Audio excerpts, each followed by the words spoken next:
and midway through, and y'all were like right with it. Y'all, all the little nuances, and y'all, I heard y'all like, ooh, no, she didn't. You know, so thank you so much for feeling it. This is, you know, a word of mouth screening, so hopefully you'll go spread the word. And on behalf of the cast and myself, thank you so much. We love you, and we're so glad you're feeling this, because, I mean, you felt it, right? You know.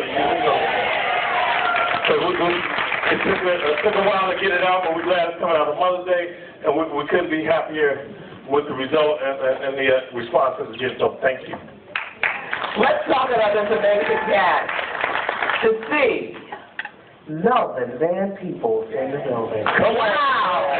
I mean, what I really loved about this movie were the legends that you saw. Melvin Van Peeples. Yes. Diahann, Carroll. Yes. I love the casting in this movie. Yes, that's Tina Chisholm, and going back to Tina, she's the writer and director of the film.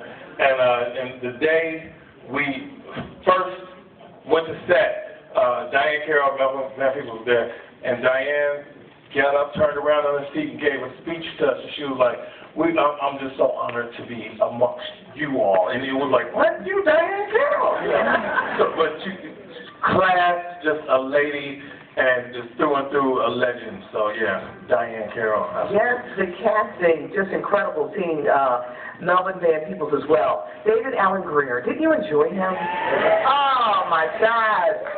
Funniest dude on the planet, Joe. It was hard, some of those things, trying to look him in the eye and just, you know, keep him laughing. But, I mean, he couldn't, he was the father of the set. You know, he's super nice, and, you know, he's super funny, as you all know. Living color all them years, and I was so glad that he was cast in this as well.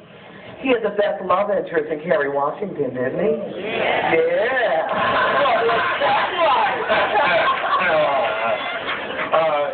Kerry is ultimate woman. She's brilliant. She's sweet. She speaks different languages. She's gorgeous, and she, you know, she's a great acting partner. And how many people watch Scandal? Like, anybody watch Scandal wasn't even a show yet. It wasn't even written yet when we shot this movie. So that's what I mean about the timing for her to, you know, skyrocket with Django and Scandal. Now this is, we couldn't be happy, man. And she was a bad girl. She was a very bad girl. So Grace was a bad girl. And Wade had to discipline her. That's what that was about. Tyler Perry produced this movie. How was that with him coming on board? Tyler, you know, I mean, what can you say about Tyler Perry? He's taking his name and bringing his, expanding his brand and shining his light on first-time director Tina Chisholm, on first-time leading man Craig Robinson, Kerry, first-time leading a comedy, I believe, you know, and all this. So I mean, we're honored and humbled that Tyler would come in and give us this gift of his audience, his name. Now for you, many of us know you from The Office. Yeah. Making the transition to the big screen, how has that transition been? It's been quite awesome. You know, one of the things I learned as a comedian, one of the things I first noticed was if I could take what I do on stage and bring it to film, if I could transfer that some kind of way, I could probably have some success. And that's all I do is try to take what I do naturally and just transfer it and, you know, make the little changes to do film or television or whatever it calls for. The kid from Everybody Hates Chris. Tyler James Williams. Wasn't it seeing him? Hold on, y'all. She's at the office. Y'all, two people like,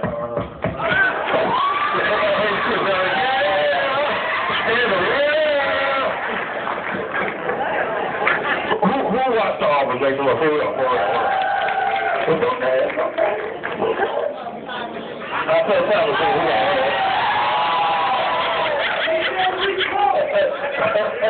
DJ Request. Not in pain. Okay, all right. Anyone have any questions? We'd like you to come forward to line up. Anyone have any questions? Any questions? Shouting out loud. You can get Well, you know, do they Mike wants it. Mike wants it. No, this one is right. Come forward. Come forward.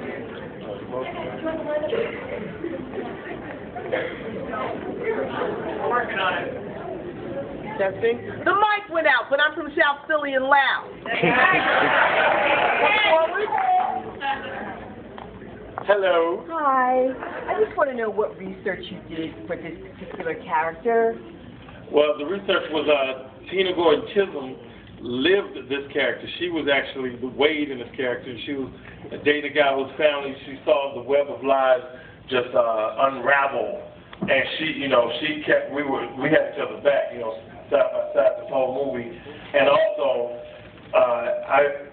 Kerry and I, we went on some dates as Wade and Grace to kind of try to figure out who these two were as a couple. Okay. Yeah. Thank you. Can I take your picture now? Absolutely. Hey. You want to take it with me? Well, I want to take you and Patty because Patty is magnificent. All right. We all know that. Thank you. Sure. Thank you. Yeah. Come forward with your question. Okay, we're going to line up for pictures afterwards. So we're going to line up for pictures. Your question? Oh, hi guys. Big fans of both of you, actually. Thank you. Well, the office is closing down in a few weeks. Yes. I was wondering, can you give us any sneak peeks of what's in store for the final episode? All I can tell you in the final episode, everything you come expect from the office, you're going to get. You're going to get some humor, you're going to get some heart, and you're going to get some awkwardness. So that's what it is, man. You don't want me to give away spoilers because I'll tell the wrong thing, somebody tweet it, and then they'll fire me even though the show's over. Yeah. Thank you.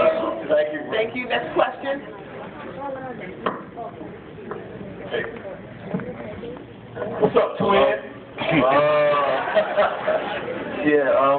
I'm a big fan of yours, man. Thank you, brother. I mean, I see you throwing hard, with the afro and all that. Yes, sir. Yes, sir. But, this question might be weird, but, I see you got a lot of success coming. Hot Tub Time Machine was real dope. Thank you. And, I have two questions. One question is, what did you go through trying to get it? You know what I mean? Like, 'cause I know at one time in your life you had to be confused. You know what I mean? Like, what did you go through to get it, and why didn't you quit? Wow, great question.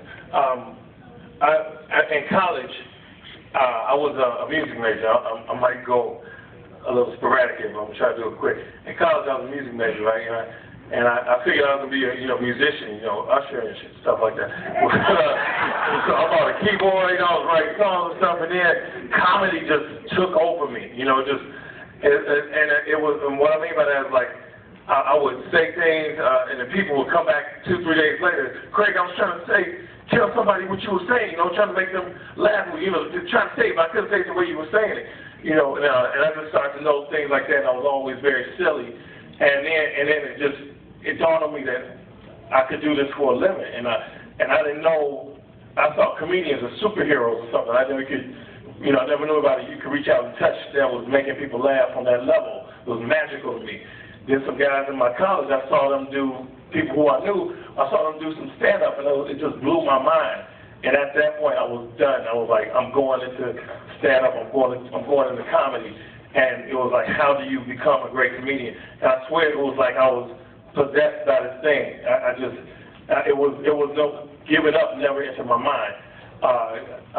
Once I started doing comedy, I figured I'd take some acting classes, and just, it kind of went up and up and up. And I got to LA, and it stalled for a second. I had to learn how to audition. I had to learn how to once I learned how to audition, I had to learn how to, get the call back and get the part. So it was all these steps. So it's really a matter of just how hungry you are. You can tell I'm hungry a lot. It's a matter of how hungry I am. I just kept on having that thirst, that hunger. And nowadays, that there is a success, the challenge is to stay hungry. So you got to keep on keeping on with it. There was one point I remember I was jogging on the treadmill, and I stopped. Don't laugh. I do jog on the treadmill. This was years ago, and I stopped, and the TV was on, and I looked and I said to myself, "Man, what are you doing? You're trying to get in that box. How you gonna fit in that box?" He just hit me like that, and I shook it off, and I got back on there. And I kept on going. I said, yep, that's exactly what I'm going to do. So it's about, having that hunger and staying hungry, even when you Hollywood's tough, man. You're gonna get a bunch of no's, you know, on all kinds. When I got there, it was like, we don't know what to do with you, pretty much. You play piano and you telling jokes, and what is that? We don't.